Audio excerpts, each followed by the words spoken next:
শ্রী পঞ্চমী পুণ্যতিথিতে কবিগুরু রবীন্দ্রনাথ ঠাকুরের অঞ্জলি কবিতা দিয়ে আমি দেবীকে পুষ্পাঞ্জলি নিবেদন করেছি।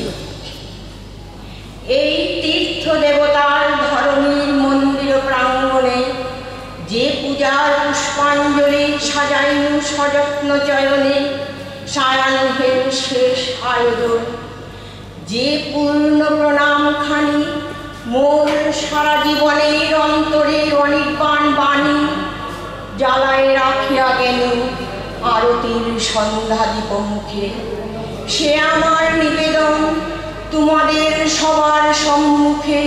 হে মোর অতিথি যত, তোমরা এসেছ এই জীবনে, কেহ প্রাতে কেহ রাতে, বসন্তে শ্রাবণ বরিশানে, কারো হাতে বীণা ছিল, কেহ বা কম্পিত দীপশিখা এনেছিলে মোর ঘরে।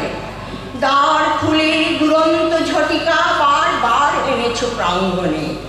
যখন গিয়েছ চলে দেবতার পদচিহ্ন রেখে গেছ মোর গৃহতলে। আমার দেবতা নিল তোমাদের সকলের নাম, রহিল পূজায় মন তোমাদের সবার প্রণাম।